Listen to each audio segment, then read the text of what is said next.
Terima kasih Saudara Taupasaka Rovin Budi Kusalo yang sudah membuka acara kita dengan hebat sekali.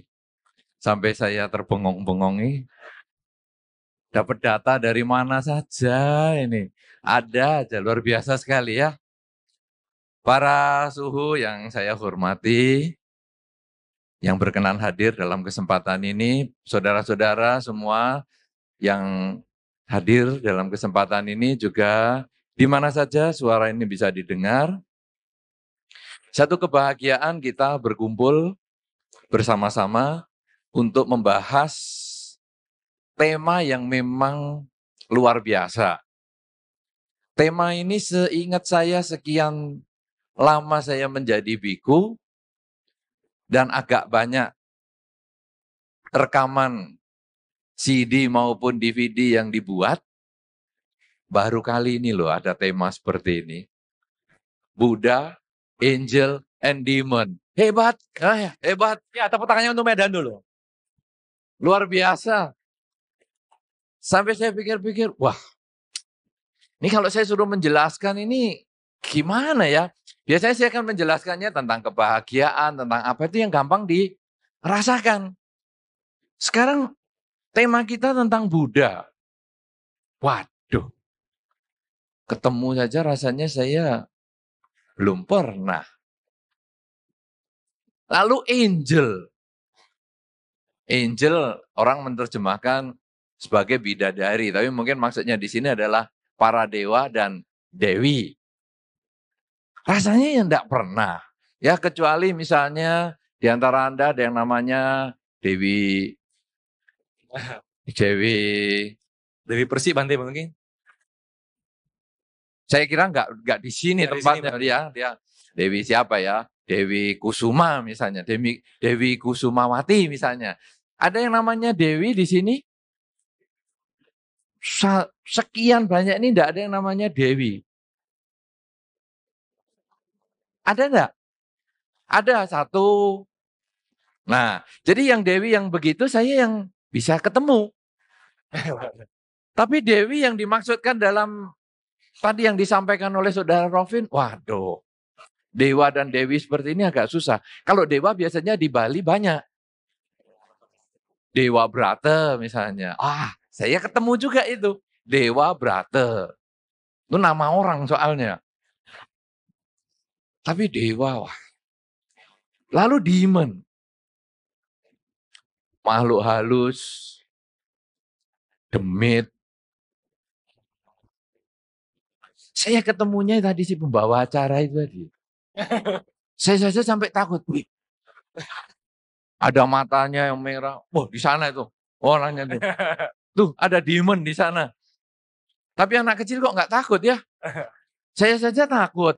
Ada tanduk di bibir. Iya kan? Iya, baru mulai. Tanduk kok di bibir. Ini baru mulai sudah nggak fokus. Jadi ada taring di kepala. Betul? Salah. Taring itu di kepala, tanduk itu di bibir, ya kan? Iya kan? Salah. Nah, fokus, mulai fokus ya. Bahwa sesungguhnya taring ada di bibir. Nah, tadi si demon itu pembawa acara menggunakan taring di bibir. Tapi karena panjang sekali. Ini taring atau air liur kering. Karena putih-putih panjang ini. Air liur kering apa ya? Ya, oke, saudara-saudara. Tapi kita akan mencoba, kita akan membahas tema kita tentang pet ini, ya. Buddha, Angel, and Demon. Saudara-saudara, kadang kita mengumpulkan tiga hal yang ini, Buddha, Angel, and Demon. Itu untuk apa? Kadang-kadang tadi yang dikatakan oleh saudara Rovin, kita ingin sesuatu. Jadi kita datang kepada Buddha, ada Buddha Rupang misalnya karena kita Buddha kan susah ditemui, tapi ya Buddha Rupang lah kita datangi. Kemudian apa yang kita lakukan pada Buddha Rupang itu? Kita meminta.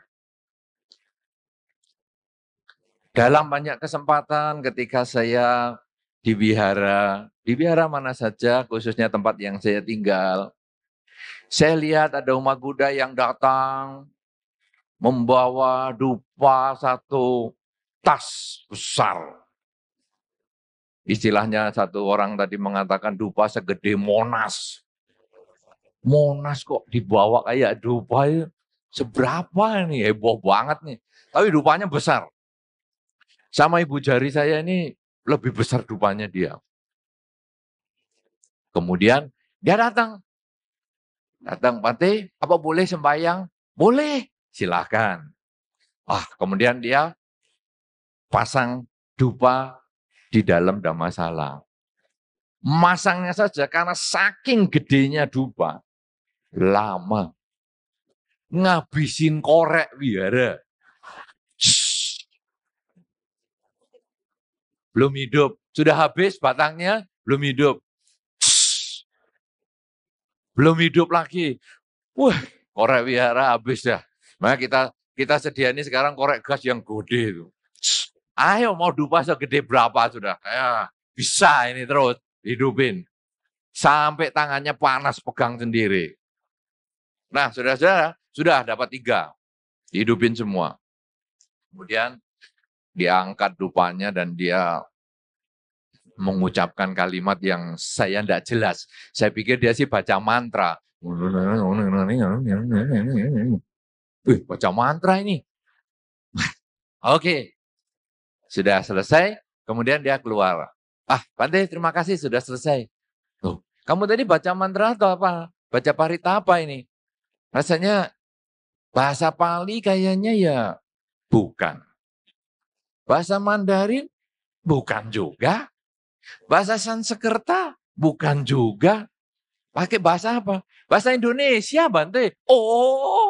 Aduh, mikirnya terlalu jauh saya. Hanya bahasa Indonesia, iya. Apa yang kamu katakan tadi kok saya sampai nggak jelas, kamu kayak kumur-kumur. Saya itu ngomong, Sang Buddha, kasihanilah saya Sang Buddha. Saya ini dari muda enggak pernah bahagia loh Sang Buddha. Rumah cuma 1, dari dulu cuma 1, terus Sang Buddha. Saya kepingin seperti Sang Buddha, istana bisa 3. Menikah di usia muda. Saya ini dari dulu kok 1, dan jodoh kok susah loh Sang Buddha. Dia mengucapkan itu dengan rasa yang seperti tidak ada rasa salah itu loh. Dikiranya di luar itu rumahnya pada 5, 6 begitu. Jadi punya rumah 1 tuh rasanya kayak kurang. Lalu saya ngomong, enak loh sebetulnya kamu punya rumah 1. Kenapa? Saya ini loh malah nggak punya rumah. Loh Bante wiharanya ini di atas 2 hektar, di bawah 4 hektar. Ini kan rumahnya Bante. Bukan. Saya cuma biokong di sini. Biokong enggak? Cuman penjaga wihara. Umat-umat itu mempercayai saya. Kemudian saya disuruh bangun. Ya sudahlah dipercayai ya saya bangun wihara begini. Tapi itu bukan milik pribadi saya. Saya hanya menempati ini, menjaga wihara ini sampai habis umur saya. Sampai saya lahir kembali atau tidak itu urusan belakangan. Tapi pokoknya sampai habis umur saya. Jadi saya ini cuma numpang tinggal. Ketika saya nanti sudah tidak hidup lagi di dunia, saya nggak bisa mewariskan wihara ini kepada yang lain-lain. Ini adalah milik umat Buddha. Jadi kalau kamu sudah punya 1 rumah, sebetulnya sudah termasuk hebat. Kalau kamu kepingin punya istana 3 loh. Ya, kan katanya di dalam Dharma, dia mulai. Di dalam Dharma, kan disebutkan jenis-jenis anak. Ada anak yang sama dengan orang tuanya. Kualitasnya sama maksudnya. Orang tua punya rumah satu, anak yang kualitasnya sama ini rumahnya ya satu. Orang tua punya anak satu, si anak ini karena kualitasnya sama juga anaknya satu. Orang tua punya mobil satu, si anak ini juga punya mobil satu. Dan seterusnya, dan seterusnya, dan seterusnya, itu disebut anak yang sama dengan orang tuanya. Saya nggak mau itu, Bante. Saya mau yang kedua. Anak yang lebih daripada orang tuanya. Orang tua saya satu punya rumah, Bante. Saya kepingin 3. Kan makin generasi muda bangkit, harusnya kan lebih maju. Kalau dulu bapak saya satu, ngapain saya tetap satu? 3. Jadi kalau bapakmu punya anak satu, kamu pengen berapa? 3. Bapakmu istrinya satu, kamu pengen berapa? Berapa ya, Bante? 3 atau 4? Loh. Lah kok? Wah, ini berlebihan ini ya. Kalau bapakmu punya mobil satu, 3. Nah, dan seterusnya, dan seterusnya. Lah, tipikal anak yang ketiga adalah anak yang levelnya lebih rendah dari orang tua. Bapaknya satu, rumahnya, anaknya kontrak. Rumah satu aja nggak punya. Bapaknya anaknya satu. Satu ini aja anaknya belum jadi-jadi. Bapak istrinya satu. Lah ini nggak punya istri, makanya anaknya nggak jadi-jadi. Oh, nggak punya istri kok. Bapak mobilnya satu. Ini punyanya sepeda. Dan seterusnya, dan seterusnya. Itu ada di dalam Dharma disebutkan ada 3 model anak begitu. Saya tidak mau, Bante, saya kepingin sukses. Makanya saya datang ke wihara ini pakai dupa yang besar, sembahyang, minta kepada Sang Buddha supaya saya dapat banyak rezeki. Saya katakan, waduh, kayaknya kamu ini kurang tepat ini. Kenapa? Dengan kamu pakai dupa segitu besar, ruangan ini kecil. Kalau Anda yang pernah ke Balai Rejo, ya, ke tempat yang saya tinggal, Wihara Bodhigiri, ruangannya kecil. Hanya muat orang 50. 50 aja sudah agak sumpek. Dengan dupa segitu besar. Itu jangan kata rezeki datang. Rayap, nyamuk, mati kena asapnya itu. Kalau sekarang tomcat, mati.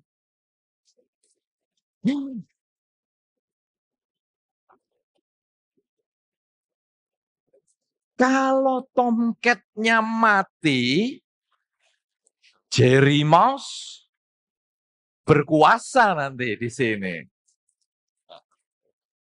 Ada lagi Tomcat sama Jerry Mouse, sehingga ada Tom and Jerry. Belum lagi karena ruangan sempit, dupamu segede itu, wasapnya di dalam tebel sekali. Buddha Rupang langsung hitam. Dipegang mukanya, wah, minyaknya banyak. Akhirnya begitu orangnya pergi, saya ngomong sama yang jaga wihara, tolong dupanya dikeluarin dah. Kan dah selesai sembahyang, dupanya ditancepin di taman aja. Wow, di dalam ruangan banyak. Tapi itulah saudara, kadang ada di dalam pemikiran beberapa umat Buddha, sebagian dari umat Buddha yang belum memahami Dharma, menganggap Buddha Rupang itu adalah tempat meminta. Karena itu, Di Indonesia khususnya, saya nggak tahu di Medan, orang kalau sembahyang kepada Buddha Rupang, itu maunya yang deket-deket. Jadi ini Buddha Rupangnya tuh langsung di depannya. Oh, nggak mau jauh-jauh. Misalnya di depan banyak orang tuh. Banyak orang, nyeruduk aja dia. Nyelip. Pokoknya depan sendiri. Di Medan gitu juga nggak? Hah? Ada nggak? Kayaknya nggak ada ya. Gitu ya? Kalau di beberapa negara Buddhis, nggak begitu loh. Kadang-kadang wihara tutup, dia sembayangnya di gerbang sana. Nggak ngapa-ngapa. Karena dia sudah tahu. Karena nggak perlu harus deket. Deket-deket gini. Terus tidak tercapai. Rumah nggak dapat, pasangan hidup nggak dapat, ekonominya tetap tidak ada peningkatan. Akhirnya ngomong, ternyata Sang Buddha ini kok nggak bisa denger ya. Saya sudah ngomong deket-deket, masih nggak denger juga. Tapi itulah sebagian umat Buddha. Siapa yang kalau baca parita, maunya deket sama Buddha Rupang, maunya depan sendiri. Siapa? Tunjuk jari. Satu orang. Berapa lagi? Cuma satu orang aja. Yang lain malu ngaku ini. Enggak, Bante. Sebenarnya di Medan terbalik, Bante. Hah? Kalau baca parita, duduknya dipilih yang paling belakang. Ngapain? Tapi kalau minta-minta baru ke depan, Bante. Ya, duduk paling belakang jadi kalau capek langsung keluar. Aduh.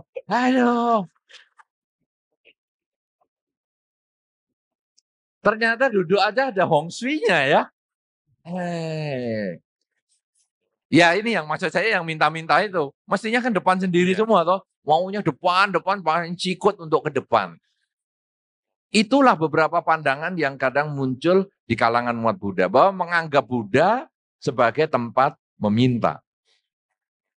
Nah kemudian sekarang yang kedua, angel. Angel, yang sebetulnya angel itu kalau di dalam kamus penghuni surga. Ya, kita membahas itu sebagai dewa atau dewi.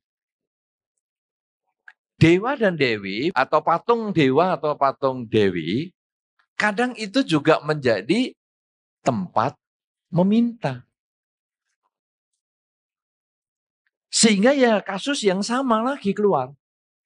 Pakai dupa yang besar, kemudian depan sendiri, di depan patung dewa atau dewi itu langsung wang lagi. Itu adalah yang dilakukan sebagian umat Buddha. Padahal sesungguhnya ketika kita melihat patung dewa atau patung dewi, apa yang harus muncul di dalam diri kita? Para dewa, para dewi ini dulu adalah manusia yang mempunyai kualitas perilaku yang bagus. Sehingga beliau dihormati sebagai dewa atau sebagai dewi.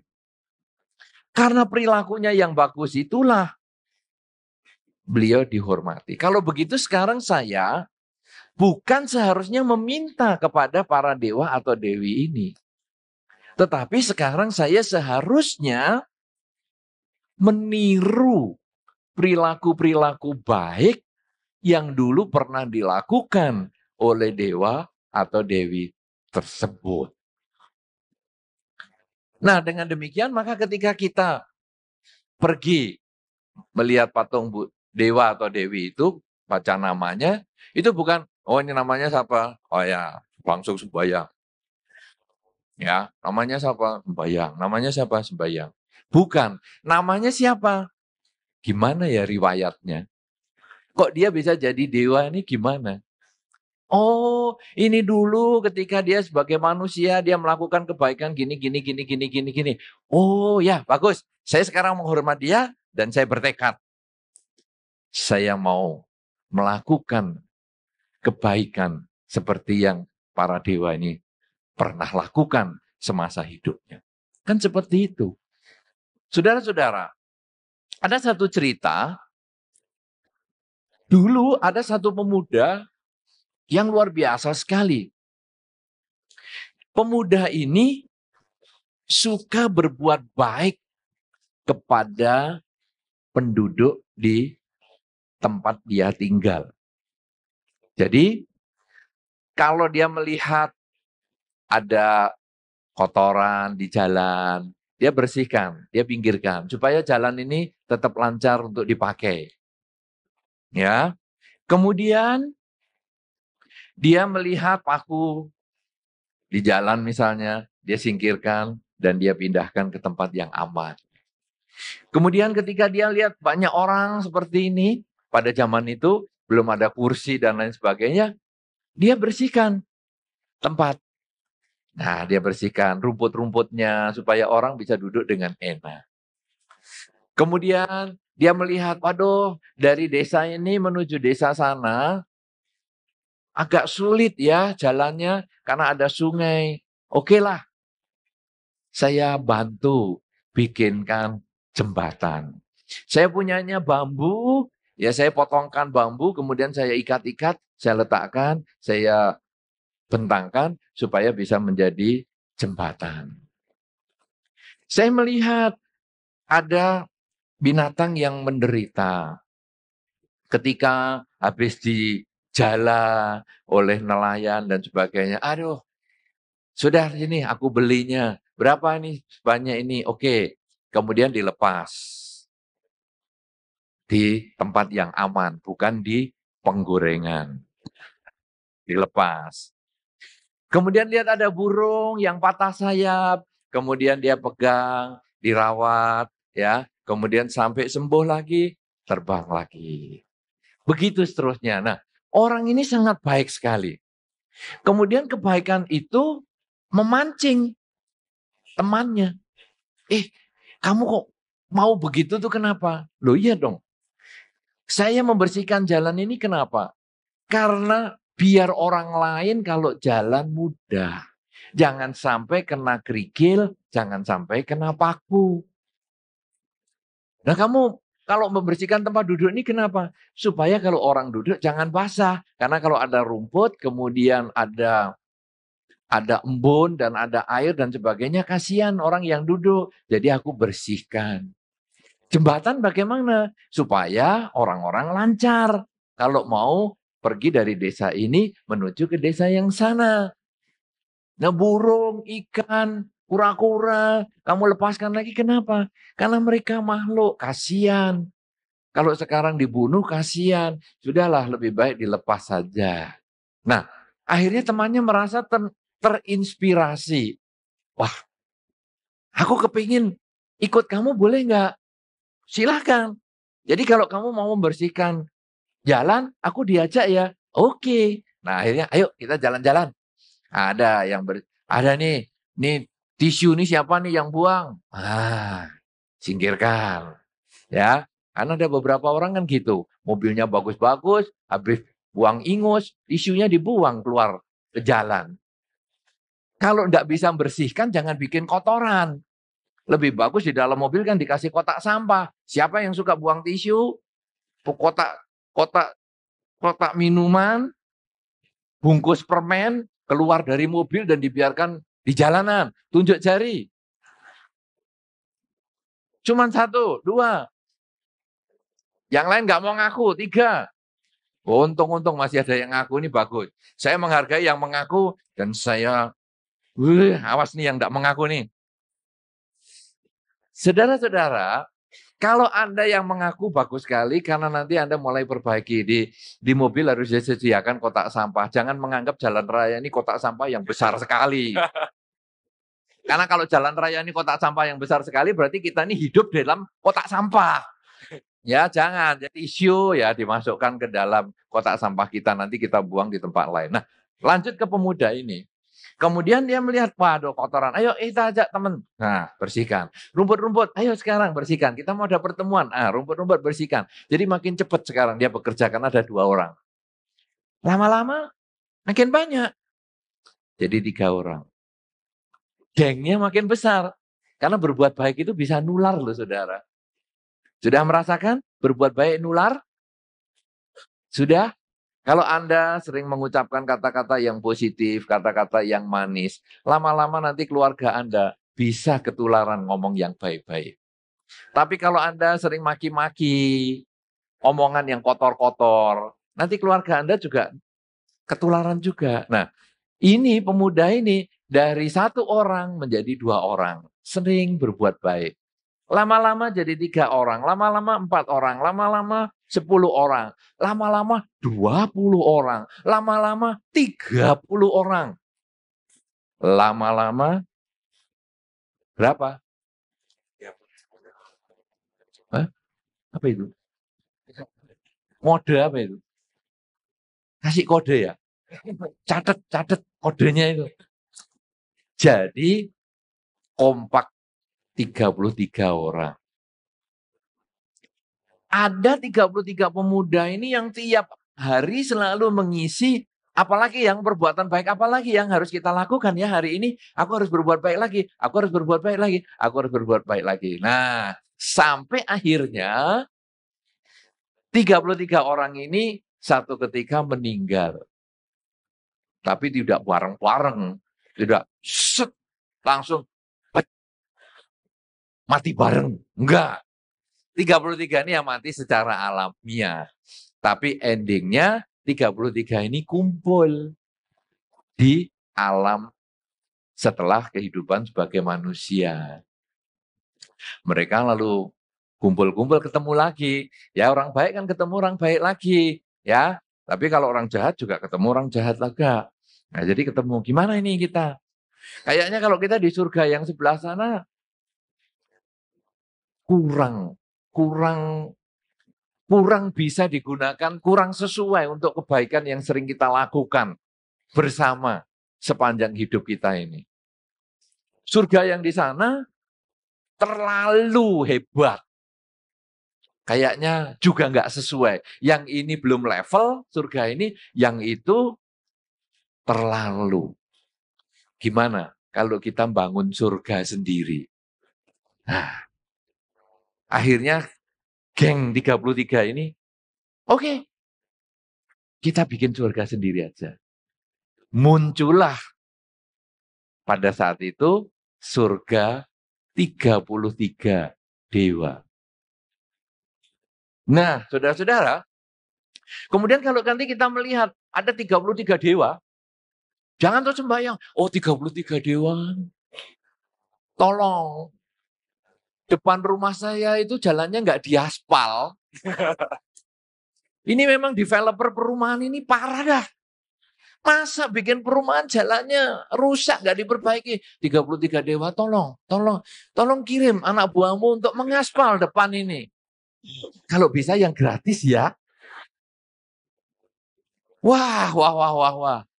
Jelas keliru. Bukan itu.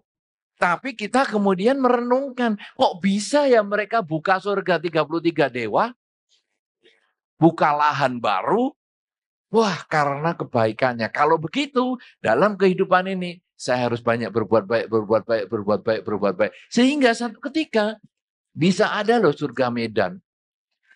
Karena banyak orang Medan berbuat baik.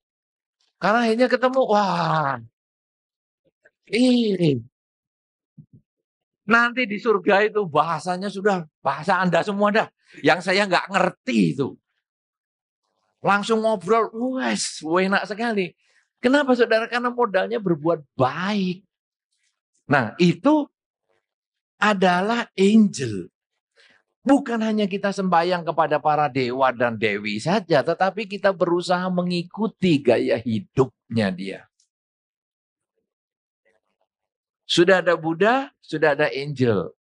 Yang ketiga sekarang, demon. Alias dalam bahasa Inggrisnya, demit. Demit. Dalam bahasa Mandarin, setan. Singjen. Singjen kan Setan toh. Saya-nya apa? Namanya Bante? Saya-nya apa? Oh, saya Seong Bante. Seong. Ah, dia bukan demit. Siapa yang setan di sini?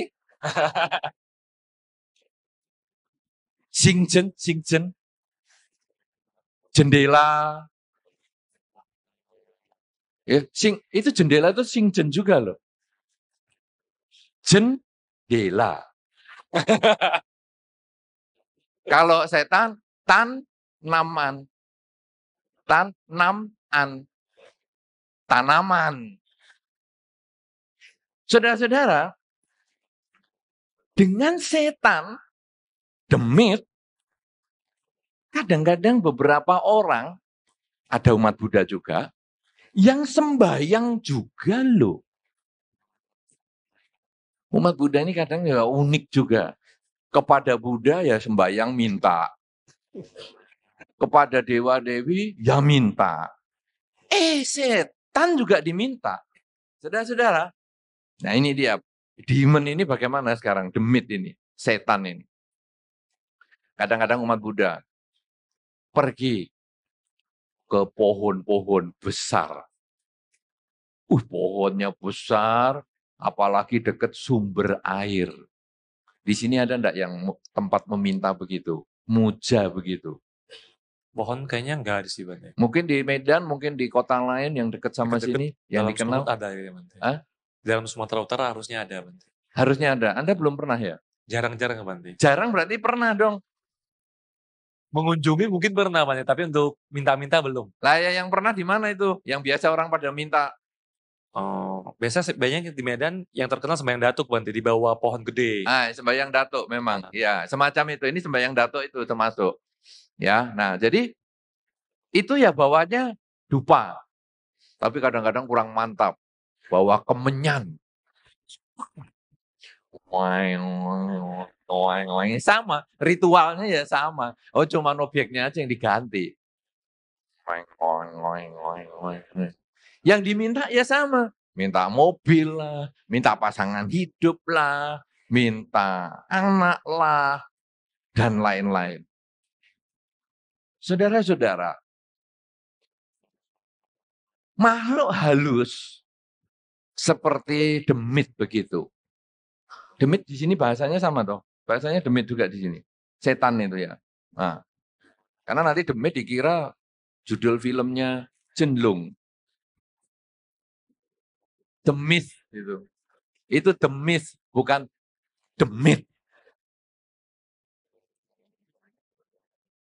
Saudara, makhluk halus kadang-kadang memang bisa membantu. Bisa membantu.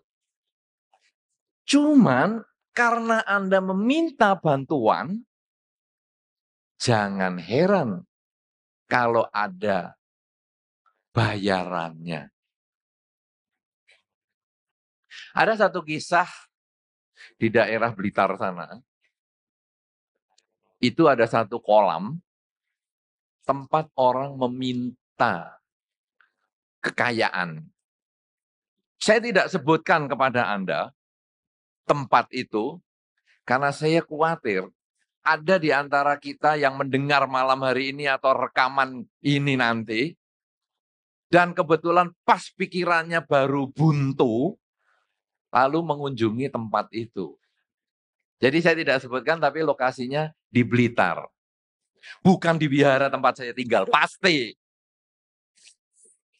Ya, pasti itu. Nah, itu ada satu kolam, airnya jernih sekali. Kemudian orang yang datang ke situ pada umumnya adalah meminta kekayaan, jarang meminta yang lain. Nah, dia pergi ke istilahnya juru kunci.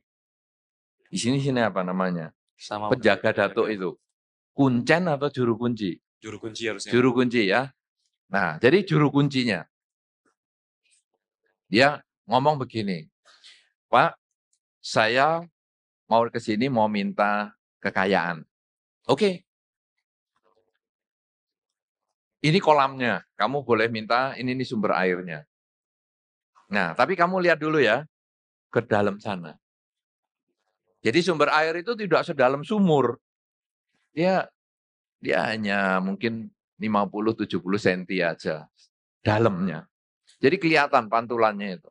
Nah, kemudian dia lihat, fokus, suruh lihat air itu. Ya, suruh lihat baik-baik, suruh lihat baik-baik, suruh lihat baik-baik. Sudah kelihatan? Sudah kelihatan? Kelihatan apa, Pak? Ini baru kelihatan airnya itu, Pak. Lihat baik-baik lagi ya. Lihat. Wah, ya. Kemudian dilihat lama-lama, dilihat di terawang. Dilihat di terawang, akhirnya dia ngomong, "Wih, kelihatan." Kelihatan apa, Pak? Kan si juru kunci tanya, "Kelihatan apa?" Ada ikan.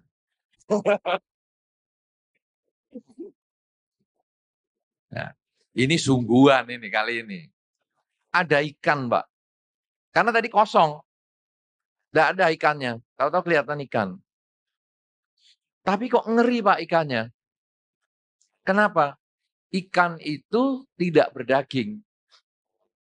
Dia hanya tulangnya. Tapi berenang. Jadi bukan tulang ikan, tapi ikan yang tidak pakai daging. Tulang saja. Dia bergoyang-goyang. Terus apa? Kata si juru kunci lagi. Apa? Selanjutnya apa? Selanjutnya. Yang lebih mengerikan, Pak. Kepala ikan itu adalah kepala anak saya. Gimana nih, Pak? Itulah. Itu bayarannya.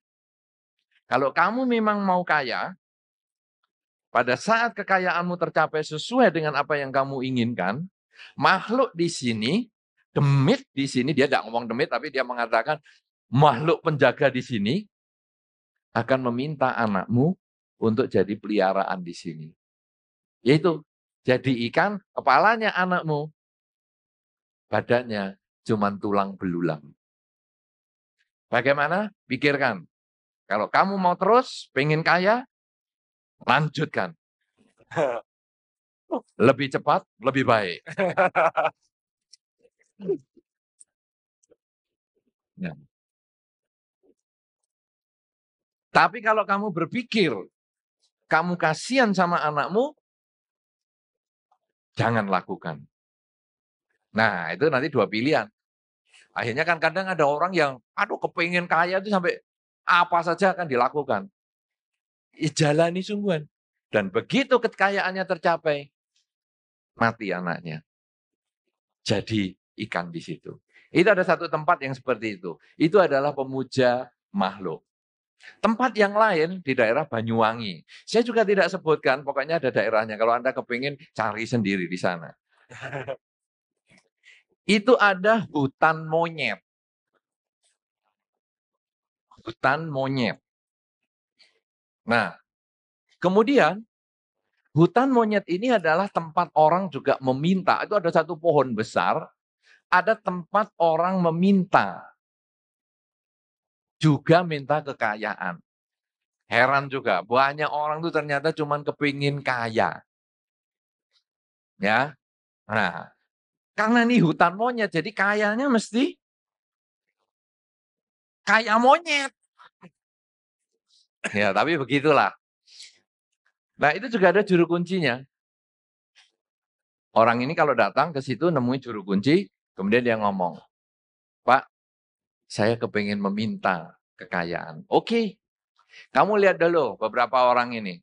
Nah, di situ biasanya tiap hari ada orang yang membawa makanan monyet, pisang dan lain sebagainya. Saudara-saudara, tiap orang yang datang, satu orang, monyet yang datang ke depannya cuman satu. Jadi ini monyetnya banyak. Anda sudah pernah ke Bali belum? Ya, Pak, yang pernah ke Bali? Siapa yang pernah ke Bali? Satu orang saja, dua orang, tiga orang. Oke, sip, agak banyak. Siapa yang pernah ke Bali dan melihat tempat monyet? Yang monyetnya banyak. 1, 2, 3, dan banyak. Oke, sip. Nah, ini berarti nyambung. Ya, soalnya kalau saya cerita yang Anda belum pernah tahu, bagaimana nyambungnya? Nah, bagi Anda yang pernah ke Bali dan melihat itu tempat yang monyetnya banyak, itu kalau Anda bawa makanan, itu Anda bukan didatangi satu monyet loh. Dikeroyok banyak monyet. Ya kan? Anda yang belum pernah ke sana, bayangin aja. Ya minta maaf, karena di Medan saya belum pernah ketemu yang monyetnya banyak. Ada enggak? Hutan monyet di sini, atau kumpulan monyet-monyet di sini ada enggak? Deket daerah Brastagi ada Bante. Ada ya? Lagi ya? Ya. Dekat hutan raya Bante, Tahura, Taman Oh, Hutan Raya. pernah ke sana? Sering lewat Bante. Oke. Siapa yang pernah ke itu, hutan monyet di Brastagi? Hah? Liwat juga. Pernah bawa makanan Anda? Dikeroyok monyet banyak? Oh, dilempar karena takut dikeroyok toh? Ya, betul. Betul. Itu alamiah sekali karena monyet ya akan ngeroyok.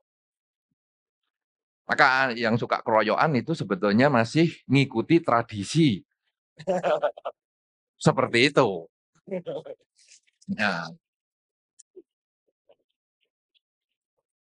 Nah, tapi beda saudara sama yang di Banyuwangi yang saya tadi ceritakan pohon besar penuh monyet itu. Ini pohonnya besar sekali, tua sekali, monyetnya banyak sekali. Ribuan di situ. Nah, orang yang datang bawa pisang, itu di depannya cuma satu monyet. Yang lain santai. Ya, ada seorang bawa pisang lagi atau bawa makanan kacang misalnya, satu monyet. Ini yang satu monyet. Sisanya santai di sana, di atas. Nanti kalau ada lagi yang datang, salah satu dari rombongan itu, dia turun. Nah, juru kunci ini mengatakan, kamu lihat orang-orang yang ngasih makan itu. Kenapa cuma satu monyet yang datang? Dan kamu lihat monyetnya. Perhatikan monyetnya. Dia keluar air mata. Monyet yang ada di depan orang yang ngasih makan, itu keluar air mata. Apa itu maksudnya? Itu adalah anaknya ibu yang ngasih makan itu. Jadi ketika ibu itu dulu minta kekayaan ke sini, dia sudah ada perjanjian dengan makhluk halus ini, penjaga pohon ini. Kalau kekayaannya tercapai, anaknya diambil dan menjadi monyet di sini. Sehingga nanti kalau ibu itu datang dan membawa pisang, monyet yang datang ke depannya, itulah anaknya. Dan dia akan menangis monyet itu. Karena dia menderita kesepian. Pisah dari orang tuanya. Pisah dari keluarganya. Dan dia kumpul dengan monyet-monyet yang lain. Nah yang lain kenapa nggak ngumpul? Karena dia tahu itu bukan orang tuanya. Dia akan datang ketika dia melihat itu orang tuanya. Kamu pikirkan baik-baik. Kalau kamu siap anakmu jadi monyet, di sini lanjutkan. Tapi kalau kamu nggak siap, pulang belum terlambat. Gitu saja yang masih ada yang nerusin. Karena merasa kekayaan adalah satu-satunya yang harus dicari di dunia. Padahal kekayaan kan tidak kekal. Mati pun juga tidak kebawa. Tapi inilah ikatan janji dengan demon, dengan makhluk halus. Mereka akan bantu kalau ada bayarannya. Tidak ada bayaran, tidak mau bantu. Karena itu saudara-saudara, kalau sampai kita meminta kepada datuk-datuk dimanapun juga, risikonya harus ditanggung. Ada satu, ini jadi cerita demonnya terlalu banyak. Ya, tapi ya masih ada cerita yang lain lah. Jadi ada satu lagi, ya pengen kaya lagi. Itu di daerah Jogja, tempat saya tinggal. Itu minta kepada satu datuk, satu tempat kayak batu besar begitu untuk kaya. Nah, datuk ini tidak meminta anaknya, tapi dia minta pokoknya tiap tahun kamu persembahkan korban manusia untuk saya. Siapapun juga. Saya nggak pusing. Tapi begitu kamu nggak bisa menyelesaikan tugasmu ini, keluargamu mulai yang jauh, saya ambil satu persatu. Habis keluargamu, anak-anakmu. Habis anakmu, pasangan hidupmu. Habis pasangan hidupmu, kamu paling terakhir. Itu juga ada. Nah, kemudian orang ini adalah satu pengusaha jasa transportasi. Dia kadang mengkondisikan sopir-sopir transportasinya itu yang jadi korban. Jadi tiap tahun sekali ada kecelakaan sopirnya mati, kecelakaan sopirnya mati, kecelakaan sopirnya mati, sampai akhirnya takut jadi sopir di situ. Akhirnya dia buka selepan beras. Buka selepan ya. Betul toh, selepan. Yang tempat penggilingan beras, ya, penggilingan beras. Jadi penggilingan beras itu setiap tahun ada korban orang kecelakaan masuk ke mesin. Ada saja mati di tempat penggilingan beras itu. Lama-lama orang takut jadi pegawainya dia. Tutup penggilingan berasnya. Wah, tapi ini sukses banget ini. Akhirnya saudara-saudara, dia usaha apa saja, endingnya seperti itu. Sampai lama-lama dia tidak usaha, tapi sudah kaya raya, mulai satpam rumahnya meninggal. Pembantu rumahnya meninggal. Lama-lama sepupunya meninggal. Kemudian ponaannya meninggal. Ipernya meninggal. Lama-lama habis. Anaknya meninggal 1, 2, 3. Pasangan hidupnya. Dan akhirnya dia yang meninggal. Inilah saudara, konsekuensinya, bayarannya kalau kita meminta. Karena itu, bagian demand ini, saya sangat-sangat menyarankan untuk tidak dilakukan. Karena resikonya sangat besar. Karena mereka adalah makhluk yang sesungguhnya menderita. Sehingga begitu Anda meminta, Anda dia punya kesempatan untuk mencari orang menjadi temannya dia. Nah, bagaimana sekarang dewa-dewi? Saya sembahyang di dewa sana bisa terkabul, betul. Tapi sebaiknya Anda jangan meminta. Dewa bisa mematangkan karma baik Anda, mengkondisikan karma baik Anda berbuah seperti yang Anda inginkan. Tapi jangan meminta, oh dewa saya minta ini. Kalau timbunan karma baik Anda belum mencukupi, dewa pun sulit membantu.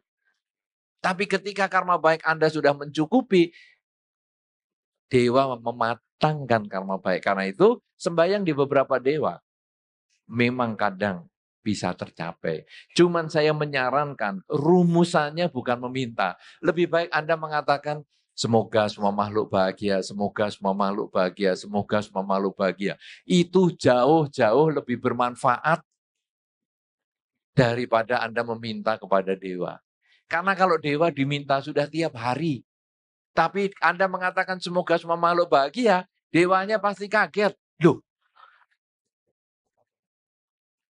selama saya menjadi dewa di sini, semua yang datang meminta. Baru kali ini mendoakan saya. Semoga semua makhluk bahagia. Semua makhluk kan aku termasuk nih. Wah, hebat ini orang ini. Lalu dia lihat bukunya. Buku orang ini. Wah, ini ada karma baik nih. Mau mateng sebulan lagi. Langsung dipercepat. Wah, berbuah. Karena kita tidak meminta, kita mendapat. Tapi kalau kita meminta, wah, kita jadi harus bayar.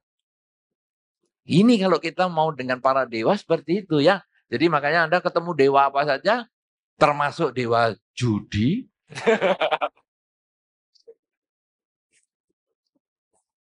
Ada beberapa orang saya lihat, loh ini dewa apa di rumahnya? Dewa judi, Bante. Modelnya begini ya dewa judi. Oh, Anda cukup ngomong, ini bagian dewa judi, ini bagian sesat ya. Saya jangan dilanjutkan ini. Tapi kalau di rumah ada dewa yang baik-baik ya, dewa keselamatan, dewa yang lain-lain, Anda cukup ucapkan, semoga semua makhluk bahagia, semoga semua makhluk bahagia. Ini dewanya goyang-goyang nih. Ada dewa nih, getar-getar. Hanya dengan ngomong semoga semua makhluk bahagia, ini langsung bergetar loh. Luar biasa. Dan begitu Anda tepuk tangan langsung berhenti. Coba. Ini hebat ini. Ini kekuatan kata semoga semua makhluk bahagia ini. Makanya Anda nanti di depan dewa-dewa cukup gitu. Semoga semua makhluk bahagia, semoga semua makhluk bahagia, semoga semua makhluk bahagia. Enak sekali. Karena dengan kata-kata ini kita pasrah, mau dikasih ya bagus, nggak dikasih kayaknya sih kebangetan ya.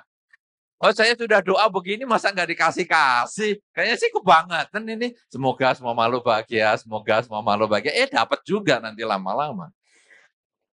Itu rumusan doa. Kalau kita di depan para dewa. Jadi itu sudah nanti para dewa itu sudah tahu tugasnya. Ya. Bagaimana sekarang kalau dewanya ini Giam Luong? Wah. Kalau semoga biasanya saya kalau dengan Giam Luong saya mintanya umur panjang. Jangan. Umur panjang kalau sakit-sakitan repot.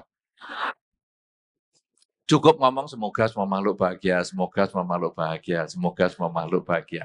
Kalau nanti Giam Luong atau dewa yang berfungsi sebagai Giam Luong itu kasih karma baik kepada Anda untuk berbuah, umur Anda panjang, sehat dan lain-lain. Tapi kalau Anda Giam Luong, saya minta umur panjang, dikasih umur panjang sungguhan tapi sakit-sakitan. Kemudian Anda ngomong, aduh Giam Luong kok saya sakit-sakitan, dijawab, lah kamu kan dulu mintanya cuma umur panjang.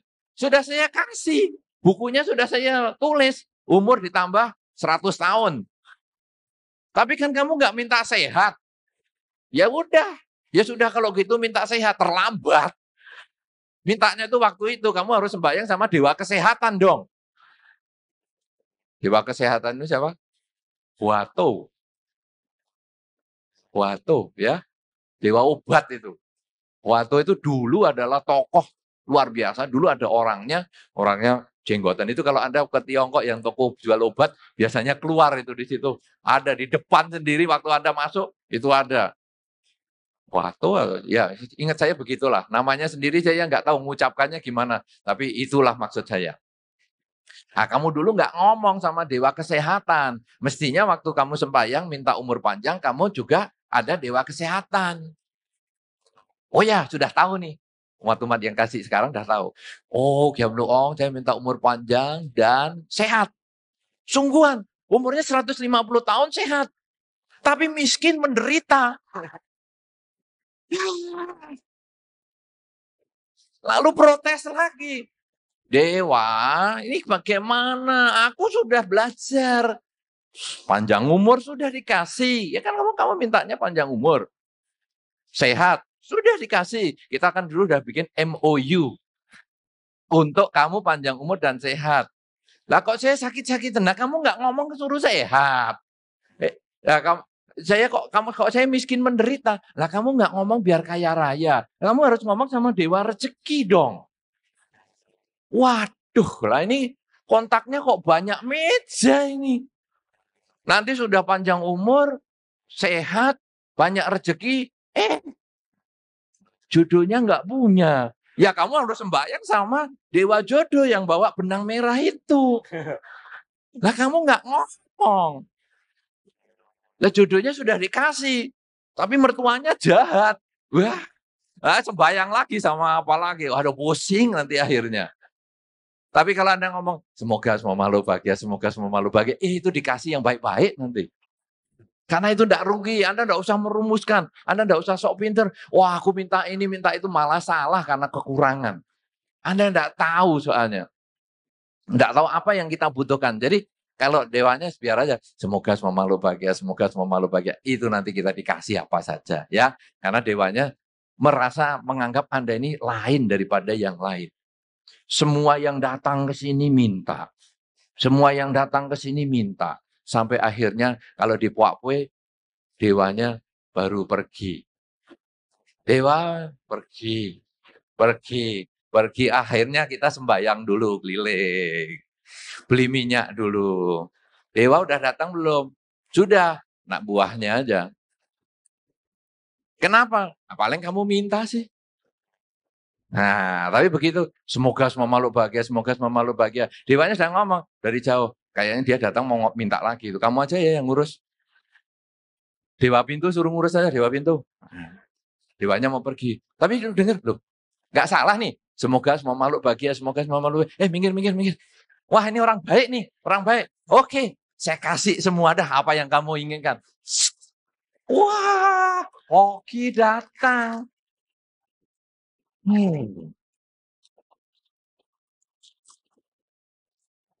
Itulah sebabnya saudara. Ya, makanya yang ngomong, semoga semua makhluk bahagia, semoga semua makhluk bahagia. Lah nanti kan cepet bantai doanya. Ulangi sampai capek, boleh. Capek, kau silahkan. Ya, silahkan. Mau sampai jicap, silahkan. Semoga semua makhluk bahagia, semoga semua makhluk bahagia, semoga semua makhluk bahagia. Karena ada beberapa orang kalau sembahyang di dewa kan lama. Kita sudah selesai. Kok belum dia? Belum. Lama banget. Oke lah, kita semoga semua makhluk bahagia, semoga semua makhluk bahagia, semoga semua makhluk bahagia, semoga semua makhluk bahagia. Noleh, udah selesai dia.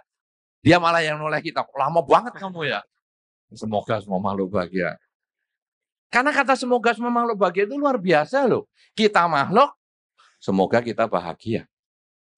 Keluarga kita makhluk, semoga keluarga kita bahagia. Tetangga kita makhluk, semoga tetangga kita bahagia. Dewanya makhluk, semoga dewa bahagia. Siapa di antara Anda dengan rumusan yang bukan semoga semua makhluk bahagia pernah doain dewanya? Ayo, tunjuk jari. Kali ini saya mau tanya soalnya, apa rumusannya? Saya juga mau belajar dong. Siapa di antara Anda yang tanpa menggunakan kata semoga semua makhluk bahagia mendoakan dewanya? Ada enggak? Tunjuk jari. Enggak ada tuh. Jadi kan semua kalau di depan dewa kan minta yang lebih banyak. Saudara-saudara, kalau Anda tiap hari di SMS sama anak Anda, diajak omong anak Anda, hanya untuk minta terus. Ma, pulsanya habis. Pak, ini bayar sekolah. Pak, aku mau jajan. Pak, ini anak temanku ulang tahun, mau minta untuk beli kado. Pak, ini aku mau beli baju. Pak, ini ada iPad baru. Pak, ini ada ini. Wah, lama-lama apa yang terjadi dengan Anda walaupun itu anak Anda sendiri? Apa yang terjadi? Anda akan ngomong, mau apa deket-deket? Mau minta apa lagi? Masih kurang ya? Betul kan? Itu walaupun anak Anda sendiri. Nah sekarang para dewa, Anda kan bukan anaknya. Minta terus dari pagi, siang, sore, malam, pagi, siang, sore, malam.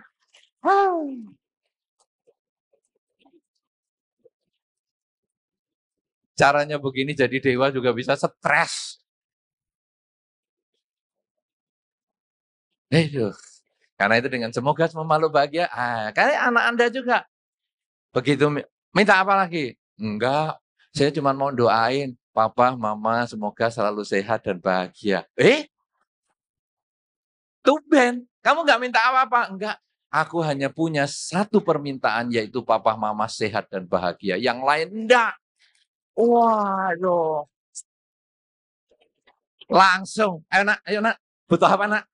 Saya kasih. Loh, Beda, cara berpikirnya sudah beda. Enggak mau Pak, enggak mau. Enggak mau, cuma sedikit soalnya. Enggak. Hai, cobalah Anda bayangkan Anda sendiri. Karena dewa itu kan dulu juga manusia. Jadi masih punya ketamaan, masih punya segala macam. Sehingga kalau dengan kita mengucapkan semoga semua makhluk bahagia, mendoakan seperti itu, cenderung malah apa yang Anda harapkan bisa terkabul. Nah sekarang kalau Buddha bagaimana? Buddha itu adalah orang yang sudah mencapai kesucian. Di dalam konsep Dharma, Buddha itu sudah tidak terlahir kembali. Nah sekarang Anda minta, oh Sang Buddha, saya minta rumah 3. Kayak engkau dulu kan istananya 3. Kalau seandainya Sang Buddha bisa jawab, rumah 3, istana 3 itu sudah aku tinggal loh itu. Nah, kamu kok minta saya? Nggak terlambat nih kamu. Sang Buddha saya minta pasangan hidup. Loh pasangan hidupku juga aku tinggal. Sang Buddha aku minta anak. Loh anak juga aku tinggal. Ya minta apa ini sama Sang Buddha? Semua ditinggal semua. Sang Buddha saya minta rambut saya hitam terus. Nggak bisa, wong aku aja digundul.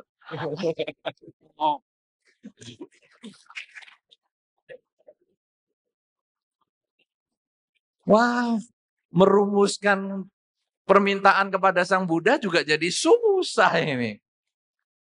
Lalu gimana sekarang? Sudahlah. Semoga semua makhluk bahagia, semoga semua makhluk bahagia, semoga semua makhluk bahagia. Hanya itu. Kemudian tadi kita tanya, apa sih riwayat Sang Buddha itu? Oh, Sang Buddha itu orang yang berani berjuang. Mempertaruhkan segalanya untuk mencapai cita-cita. Ketika Pangeran Siddhartha melihat tua, sakit, dan mati, beliau kemudian merasa, aduh, semua orang akan mengalami tua, sakit, dan mati. Saya punya istana 3, gak ada artinya. Tua, sakit, mati tetap ada.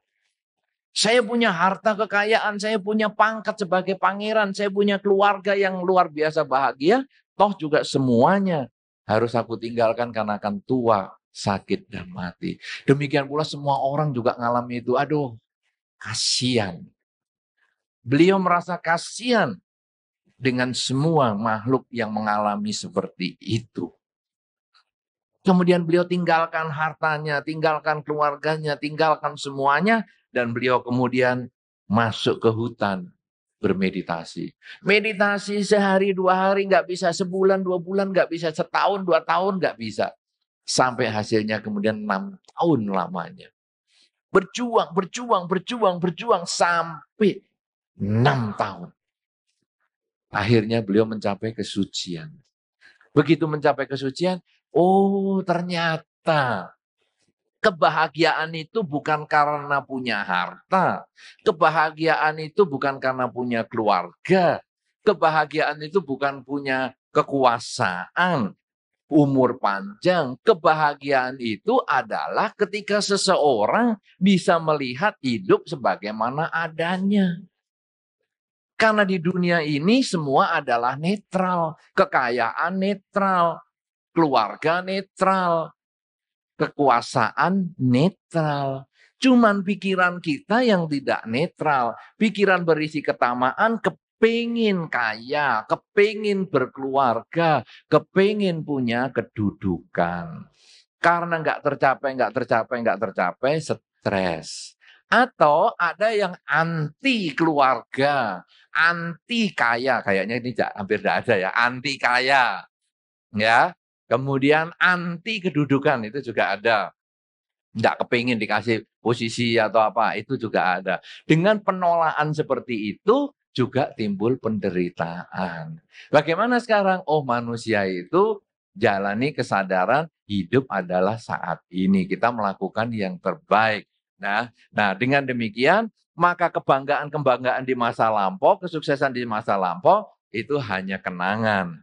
Tidak kenyataan. Kebanggaan-kebanggaan kesuksesan di masa depan masih khayalan. Kenyataan adalah saat ini. Nah, begitu beliau memahami ini, beliau mengajarkan kepada semua orang. Nah, apa yang mau kita sampaikan? Ketika kita melihat Buddha Rupang, yang timbul adalah semangat di dalam diri kita. Sang Buddha saja yang dari istana, kemudian pergi ke hutan. Anda pernah tinggal di hutan?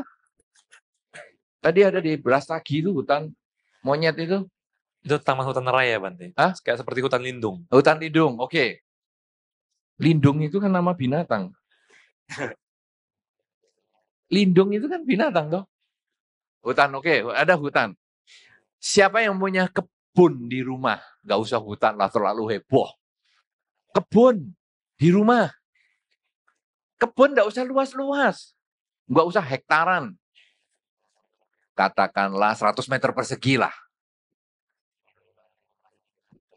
Ada. Oh, itu tunjuk jari anak kecil. Ada yang punya kebun. Sekarang begini, Anda dari rumah besar pergi ke kebun yang cuma 100 meter persegi itu. Duduk di situ. Tidak usah sepanjang hari bertahun-tahun. Hanya cukup jam 6 sore sampai jam 12 malam. Cukup itu saja. Apa yang terjadi, saudara? Apa yang terjadi? Bayangin, kalau Anda punya kebun, Anda duduk di kebun, di bawahnya pohon. Iya. Dinyamuin. Ya toh? Tahan Anda. Jam 6 sore sampai jam 12 malam, meditasi.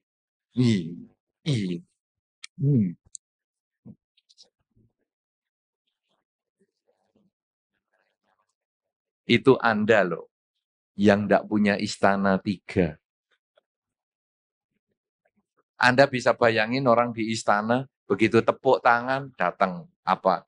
Begitu jam makan, tepuk tangan, set, makanan datang. Jam tidur, tepuk tangan, set, kasur digelar. Jam mandi, tepuk tangan, set, air ngucur. Istana ini.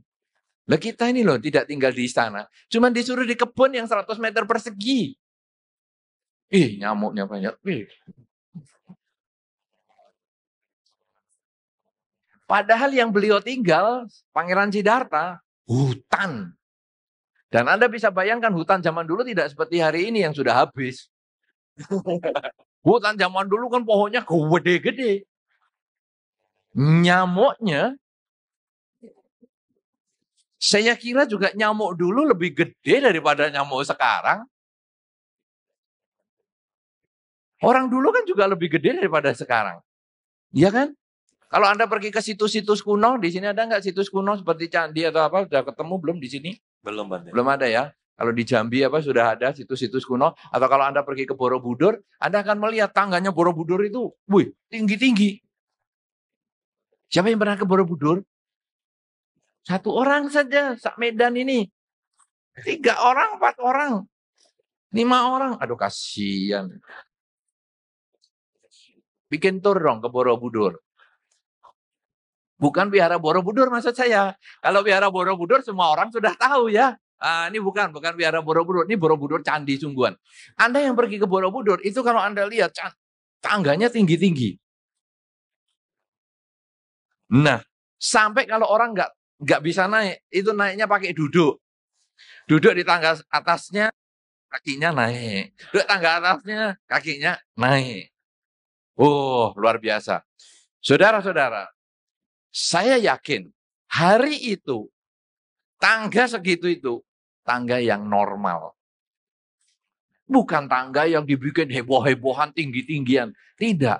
Tapi itu tangga yang normal. Artinya orang dulu mesti gede-gede juga. Kakek nenek Anda mungkin lebih gede loh daripada orang tua Anda. Atau mungkin kongco makco Anda mungkin lebih gede. Orang dulu lebih gede-gede. Nah, sekarang saudara-saudara, nyamuk di zaman Pangeran Siddhartha mungkin juga gede. Atau mungkin kita pernah jadi nyamuk pada zaman itu. Makanya kita kenal Dhamma juga. Atau sekarang, itu mungkin dulunya zaman itu nyamuk loh kita. Ya lumayan lah. Nyamuk-nyamuk di zaman Sang Buddha itu juga termasuk karma baik loh. Mengkondisikan kita punya ikatan jodoh dengan agama Buddha di hari ini. Nah, saudara-saudara, kalau kita lalu lihat, 6 tahun namanya beliau bisa bertahan. Dengan kondisi seperti itu luar biasa. Masa saya mengalami kesulitan Baru 2 hari aja saya stres.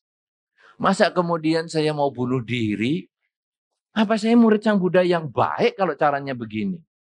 Saya, karena kesempurnaan saya masih kurang. Kalau Pangeran Siddhartha, Bodhisatta, 6 tahun menderita. Aku 16 tahun, nggak ngapa-ngapa. 60 tahun, nggak ngapa-ngapa. 6 kehidupan pun aku jalani. Wah. Jadi kita melihat Buddha Rupang itu sebagai figur contoh kehidupan. Sehingga membuat kita semangat untuk jalani hidup di dalam Dharma. Nah, dengan demikian, Buddha, angel, and demon, sekarang kita sudah tahu. Ya, ini kita bagaimana membuat rumusannya. Kalau ketemu Buddha Rupang atau patung-patung dewa dan dewi, dan saya tidak menyarankan untuk demon, demit, makhluk halus, para datuk, saya tidak menyarankan para umat Buddha untuk melakukan pemujaan atau meminta sesuatu, karena risikonya sangat besar dibandingkan manfaatnya. Nah, ini hal yang tema kita dulu. Kemudian sekarang saudara-saudara, apa yang membuat kita bisa sukses? Karena kadang-kadang kemudian kita ngomong, ya Bante kalau gitu jadi umat Buddha ini agak susah ya Bante. Lah enggak boleh minta. Patung Buddha enggak boleh dimintain. Katanya Sang Buddha sudah mencapai kesucian. Ya, Sang Buddha yang mencapai kesucian, saya kan belum Bante. Saya kan masih kepengin duit. Saya masih kepengin punya keluarga yang bahagia. Ya, repot nih Sang Buddha enggak bisa dimintain. Para dewa, saya mau minta. Ya, Bantenya ngomong gitu lagi membuat saya kurang semangat nih. Lah, patung dewa di rumah saya banyak loh. Aduh, enggak boleh minta lagi. Aduh, repot. Demon sekarang. Ya, datuk ini, datuk itu, keris sana, keris ini di rumah saya ya banyak.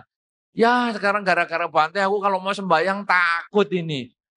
Gimana ini umat Buddha mau sukses? Mau tercapai yang diharapkan, tapi nggak boleh minta. Gimana ini? Nah, saudara-saudara, ini poin yang kedua yang saya sampaikan dalam kesempatan ini. Tadi Buddha, angel, and demon kan sudah beres. Sekarang poin keduanya, gimana kita tanpa Buddha, angel, and demon kita bisa sukses? Saudara-saudara, ada satu khotbah Sang Buddha di dalam yang tercatat di dalam Anguttara Nikaya. Kalau kita mau maju, itu sesungguhnya kita harus memahami dulu, punya keyakinan yang kuat akan hukum perilaku, hukum perbuatan. Artinya kalau di dalam Dhamma dikatakan, tanam padi, tumbuh padi. Tanam jagung, tumbuh jagung. Jadi Anda kepingin dapat apa, lakukan itu kepada mereka yang membutuhkan. Saya kepingin panjang umur. Kalau mau panjang umur, jangan melakukan upacara selamatan dengan memotong ayam. Nah ini, semoga dengan ayam ini terpotong, umur saya jadi panjang. Itu hukum perbuatannya bengkok. Karena tanam umur pendek, dapatnya ya umur pendek. Wong ayamnya yang untuk selamatan saja sudah nggak selamat. Bagaimana kita bisa umurnya panjang?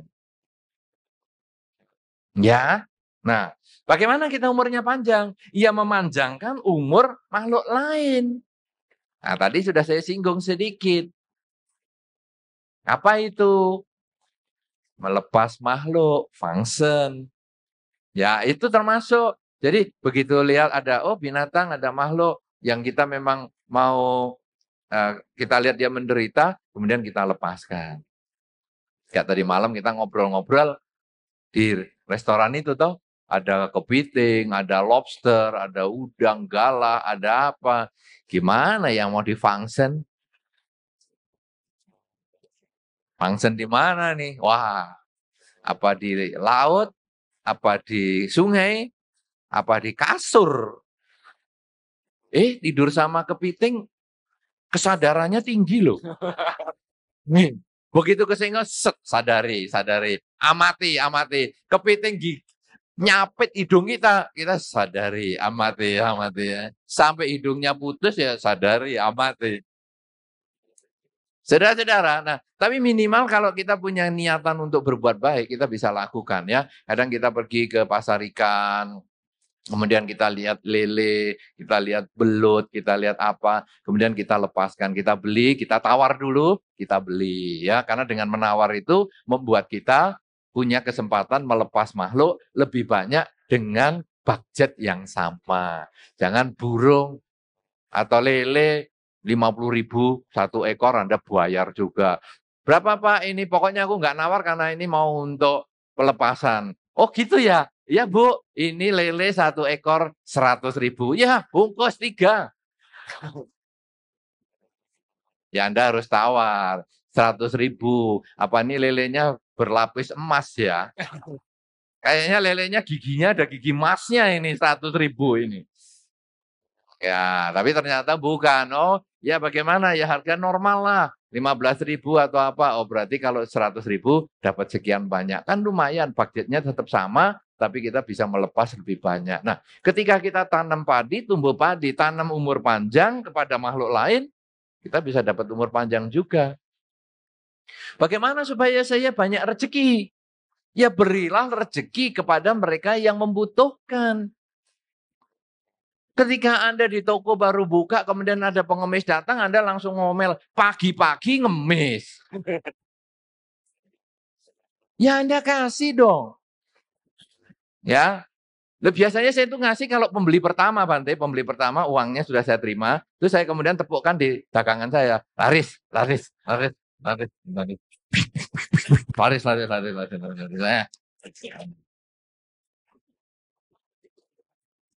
Karena saya itu punya prinsip, Bante. Kalau pagi itu masuk duluan, sepanjang hari itu masuk.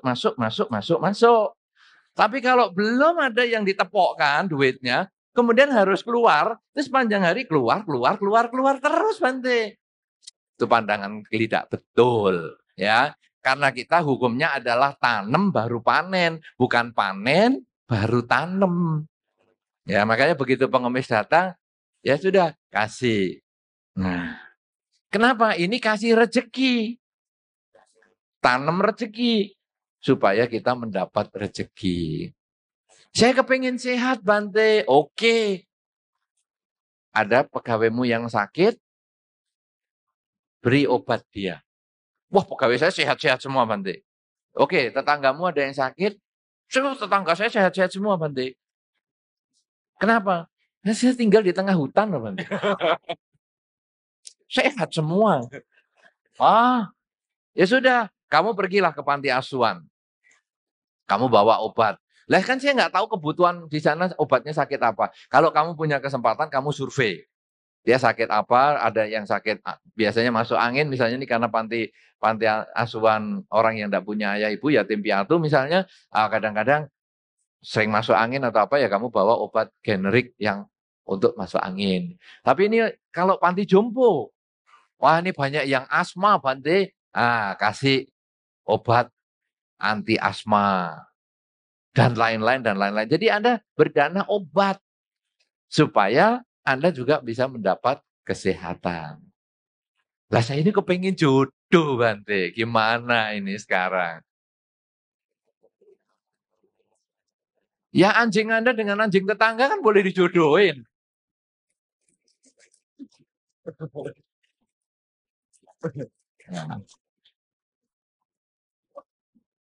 Nanti kalau Anda sering-sering menjodohkan anjing, lama-lama Anda juga dapat loh. Tentu bukan anjing dapatnya. Ya dapat ya sejenis. Karena Anda kan menjodohkan anjing dengan anjing, bukan anjing dengan kucing. Maka Anda dapatnya juga sesama manusia, bukan tuh dapat anjing juga, tidak. Aku mau jodohkan anjing dengan kucing, bisa nggak ya? Itu sesat. Ya. Nah, saudara-saudara, itulah keyakinan pada hukum karma itu adalah yang nomor satu. Apapun yang Anda lakukan dengan niat yang positif, itu akan kembali kepada Anda buahnya. Anda ingin bahagia apa, lakukan kepada orang lain agar dia bahagia. Maka kebahagiaan akan menjadi milik Anda. Cara yang paling sederhana, saudara. Kalau Anda menoleh ke kanan atau ke kiri Anda, berikanlah senyuman kepada orang di sebelah kanan dan kiri Anda. Coba. Coba senyum. Senyum. Dapat senyuman kan? Yang kedua ini jangan dipraktekkan. Coba Anda menoleh kanan dan ke kiri, jangan dipraktekkan. Kemudian melotot matanya. Sambil menantang-nantang. Nanti kan dapat musuh. Apa yang Anda tanam, itu yang Anda panen. Itu hukum yang sangat sederhana sekali. Nah, itulah keyakinan yang pertama yang harus kita miliki. Yang kedua, saudara, Anda mau sukses mau apa tidak harus sembahyang kepada siapapun juga. Tetapi kalau mau sukses, perilaku Anda diperbaiki. Di dalam Dharma dikatakan mengembangkan kemoralan. Minimal Anda tidak melakukan 5 hal. Tidak membunuh, tidak mencuri, tidak berzina, tidak bohong, dan tidak mabuk-mabukan. 5 hal ini yang harus Anda kerjakan sungguh-sungguh di dalam kehidupan Anda sehari-hari. Karena 5 hal ini kalau Anda lakukan akan menimbulkan kegelisahan, akan menimbulkan hal yang tidak nyaman untuk hidup Anda. Beberapa orang kadang-kadang bahkan di masyarakat kalau di Jawa itu sering nabrak kucing saja. Kadang harus berhenti loh. Di sini tidak ada mungkin ya. Ada kepercayaan seperti itu. Ada kepercayaan itu ya. Terus harus dibungkus baju katanya. Nabrak kucing. Itu sebetulnya kenapa? Karena begitu nabrak kucing, kadang bisa timbul rasa bersalah itu. Sudah melakukan pembunuhan. Nah, kemudian dibuat ya upacara, dibungkus apa. Itu sebetulnya itu hanya untuk membuat kita tenang. Nabrak kucing hari ini sebetulnya hal yang biasa. Kucing larinya bagaimana, mobil itu lebih cepat. Kalau dulu orang sampai nabrak kucing, itu berarti ngebutnya luar biasa. Oh, suruh cuma sepeda pancel. Kucing ketabrak sampai mati. Wah. Lah itu harus berhenti, kemudian diupacara itu supaya batinnya lega dulu, tenang, rileks. Akhirnya nanti waktu pergi bersepeda lagi itu lebih tenang. Tapi sekarang mobil was, kucing aja sampai bingung. Wah.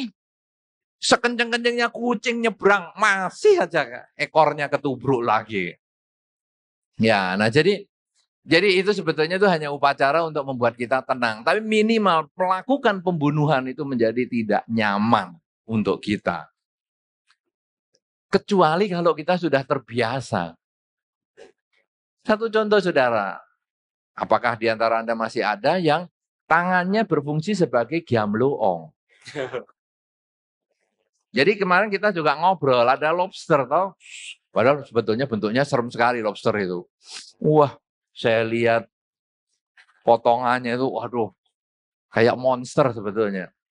Tapi itu bisa loh beberapa orang menjadi giamloong bagi lobsternya. Yang itu langsung sama yang punya set diambil. Saudara-saudara, kalau itu Anda lakukan pertama kali, sebetulnya Anda rasa nggak nyaman. Atau Anda yang sudah kenal Dharma, sudah jalani Dharma, aduh aku kok melakukan pembunuhan ya, kok rasanya nggak enak ya di diri kita. Ada rasa nyesel. Tapi kalau sudah 2-3 kali, tunjuk jarinya itu cepat. Yang itu, yang malah yang atas ini. Wah, ikan ini, ikan itu, waduh luar biasa. Ini giamloong.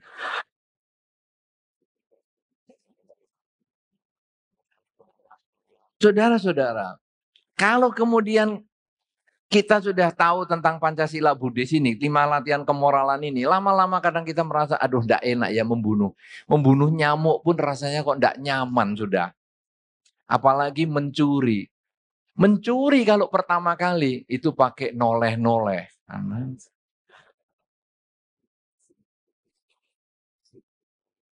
Tapi kalau sudah sering santai, kayak miliknya sendiri. Kenapa? Karena batinnya sudah berubah. Batinnya ini sudah menjadi lebih buruk daripada sebelumnya. Padahal awalnya dia batinnya bersih dan dia tidak mau melakukan kejahatan. Perzinahan juga sama. Perselingkuhan itu pertama kali menegangkan.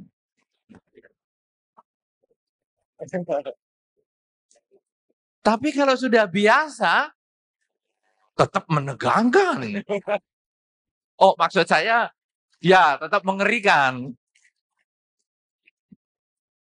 Tetap mengerikan, karena bisa-bisa pasangan hidup tahu atau macam apa, ya artinya kan baru BBM aja. Begitu ada yang tahu, itu sudah tanda-tanda perselingkuhan. Jadi pasangan hidup Anda, ini saya kasih triknya. Kalau waktu BBM dan SMS, santai di samping Anda, dia aman. Tapi waktu BBM, Anda datang, hati-hati. Ada kemungkinan dia sudah berpindah ke lain hati loh itu. Nah, hati-hati sungguhan. Ya, kenapa saudara? Karena sudah tahu perselingkuhan itu tidak menimbulkan kedamaian. Pelanggaran sila tidak menimbulkan perdamaian. Apalagi kebohongan. Wah, bohong itu enak, Bante. Wah, mulut saya itu rasanya kalau bohong sudah otomatis. Sudah terbiasa. Tidak. Pada saat orang bohong, ditanya kedua kali pertanyaan yang sama, dia pasti, dulu saya ngomong berapa ya ini harganya? Aduh, nanti aku ngomongnya beda sama yang dulu ya. Ini rumahmu ini dulu beli berapa? Mau ngomong 1M kayaknya kok kecil, nanti dihina. 5M. Oke. Satu ketika ditanya lagi, rumahmu ini dulu beli berapa ya? Aku kepingin. Dulu berapa ya? 7M. Loh, dulu kan kamu 5. Ya, 5 itu masih kosong. Nah. Kemudian saya tambah mebel, saya renovasi sana dan sini, akhirnya jadi 7. Oh ya, sudah. Terus tadi satu ketika, ini berapa ya dulu ya? Kamu pernah ngomong 10. Loh, kok naik lagi? Itulah saudara, makanya kalau dipanggil polisi, Anda pernah mendengar berita-berita itu kalau dipanggil polisi, orang yang melakukan kriminal, dipanggil dari pagi sampai pagi lagi, lalu ditanya, berapa pertanyaan yang Anda jawab? Berapa kadang-kadang? 10, 16, 20. Padahal kalau diskusi, 1 jam aja bisa 20. Tapi kenapa saudara kalau di polisi bisa 1 hari 1 malam cuma 10 pertanyaan atau 16 pertanyaan? Karena balik lagi ke situ. Balik lagi ke situ. Lama-lama ketahuan bohongnya. Tapi kalau yang jujur, balik ke situ jawabnya sama. Coba. Misalnya Anda ditanya, rumahnya harganya berapa? 1M.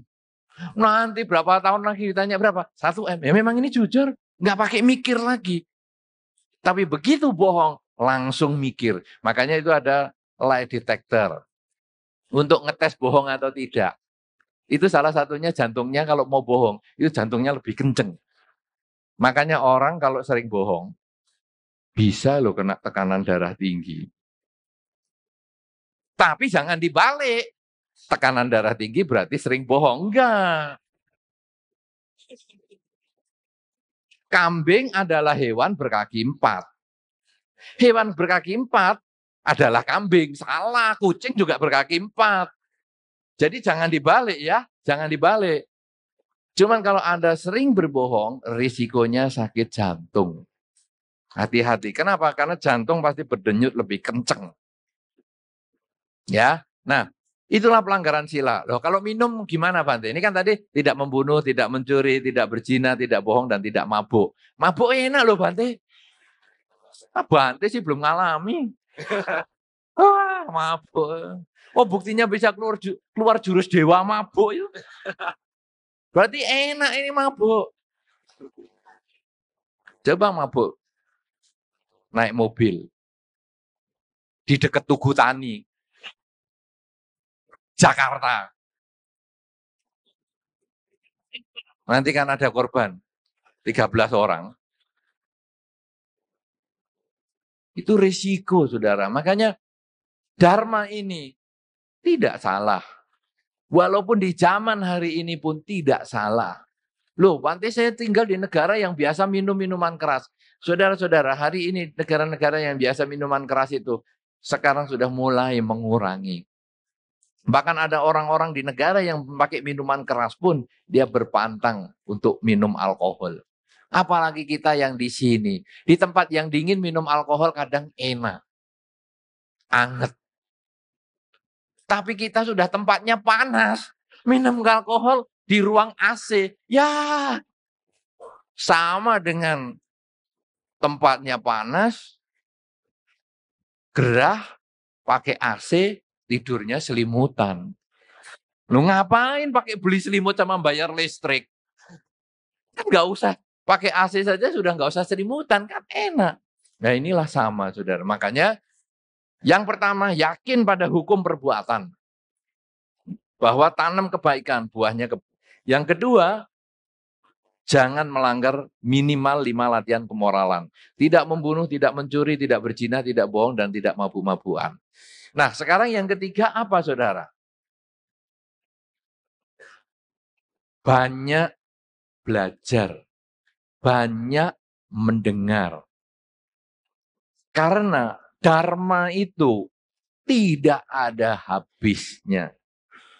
Sang Buddha mengajarkan Dhamma 45 tahun. Setiap hari 6 kali ceramah. Tidak ada habisnya. Jangan kemudian kita mengatakan, aku sudah ngerti agama Buddha. Untuk apa saya harus ke wihara? Paling diajari berbuat baik. Ya iya. Di mana ada? Di wihara diajari nyopet dompet. Pasti sesat yang ngajarin. Kan di wihara memang diajari berbuat baik. Jadi akhirnya orang-orang mengatakan, aku sudah tahu berbuat baik itu begini. Salah. Manfaat mendengarkan Dhamma itu kalau kita belum tahu, kita dapat informasi baru. Tapi kalau kita sudah tahu dan ragu, kita dapat keyakinan. Benar nih yang saya jalankan. Kita sudah tahu dan kita yakin, kita tambah yakin lagi bahwa apa yang kita lakukan itu sudah benar. Jadi kita harus membuka informasi sebanyak-banyaknya untuk masuk ke dalam diri kita. Karena semakin banyak kita mengerti Dhamma, semakin banyak kita bisa terdorong untuk praktek Dhamma. Nah, inilah mampu mendengar yang baik. Yang keempat, seperti yang dikatakan dalam Dhamma di dalam Anguttara Nikaya ini, selain punya keyakinan, punya kemoralan, belajar yang banyak dari buku-buku, sering ke wihara, mendengar kaset, CD, kaset sudah tidak ada hari ini, CD, iPod, iPhone, dan lain-lain, terserah, yang lain-lain, ini apa, terserahlah, suka-suka. Nah, kemudian yang keempat, mengembangkan kerelaan. Kerelaan ini adalah syarat utama untuk kita membuka pintu rezeki. Di dalam Dhamma Sang Buddha pernah menyebutkan, ada 2 hal yang membuat kita sukses. Yang pertama adalah kerja keras. Yang kedua, berbuat baik. Ada 2 hal. Dan ini tidak bisa dipisahkan. Ini 2 hal ini seperti kaki kanan dan kaki kiri. yang harus selalu seimbang. Anda lihat di dalam masyarakat, orang kerja keras tapi nggak sukses. Sering lihat, kerjanya keras apa saja mau, dari mulai urusan yang paling rendah sampai yang tinggi, mau dia kerjakan. Dari yang paling ringan sampai yang berat, dia mau kerjakan. Sudah pernah tahu orang yang seperti itu tapi nggak sukses? Kerja keras, tapi kurang kebajikannya. Sekarang yang kedua, orangnya baik sekali. Sembayangnya tekun sekali. Tapi ya tetap nggak sukses. Pernah lihat? Rumahnya saja sampai kalau dari jauh gampang diketahui. Pak, rumahnya si A yang mana? Itu, yang asapnya dari gentengnya tembus itu. Itu pokoknya kalau jam-jam segini sembayang, dupanya segede Monas itu. Wah itu rumahnya itu. Sampai kapan itu pemadam kebakaran datang. Dikira ada kebakaran. Enggak, taunya dia pasang dupa segede itu. Itu rumahnya dia. Loh kok nggak sukses? Sembayangnya banyak. Karena dia kurang kerja keras. Nah di dalam Dhamma, kerja keras yang luar biasa. Itu baru terbuka pintu suksesnya. Kalau kita juga melakukan kebajikan. Kebajikan itu membuka kesempatan untuk sukses. Tapi kalau kita tidak ada usaha yang keras, kesempatan itu juga liwat. Karena itu, selain kita punya keyakinan, selain kita melaksanakan kemoralan, selain kita mau membuka informasi-informasi Dharma sebanyak-banyaknya kita pelajari untuk menjadi jalan hidup kita, maka yang keempat adalah kita harus melakukan banyak kerelaan. Kerelaan apa saja? Tadi kita sudah jelaskan, kadang melepas makhluk, memaafkan orang, menyayangi orang, mengasihi orang, mau mendengar kesulitan orang, itu adalah termasuk kerelaan. Dan yang kelima, saudara, punya kebijaksanaan. Kebijaksanaan artinya adalah bisa melihat suatu permasalahan dan bisa memberikan solusi, keputusan dengan tidak mengorbankan banyak pihak. Dengan keputusan yang bisa membahagiakan semua pihak. Inilah yang merupakan kebijaksanaan. Ya, nah karena itu 5 hal inilah saudara, kalau kita jalani, maka walaupun kita Buddha, bukan meminta kepada Buddha, tapi kita merenungkan nilai-nilai positif dari Sang Buddha untuk kita jalani dalam kehidupan sehari-hari. Angel, para dewa, kita renungkan nilai-nilai positifnya untuk kita praktekkan dalam kehidupan sehari-hari, bukan meminta kepada para dewa maupun dewi. Kemudian demon atau makhluk-makhluk halus yang lain, kita tidak meminta kepada dia, tapi justru kita mendoakan semuanya ini bahagia. Maka keberhasilan yang kita bisa capai bukan dari doa, tetapi justru dari 5 hal. Yakin pada hukum perbuatan, lakukan banyak kebaikan untuk memperoleh kesuksesan, kemudian melaksanakan kemoralan, yaitu jalani minimal 5 latihan kemoralan. Kemudian yang ketiga, banyak mendengar, banyak belajar, khususnya tentang Dharma, supaya kita bisa praktekkan di dalam kehidupan sehari-hari.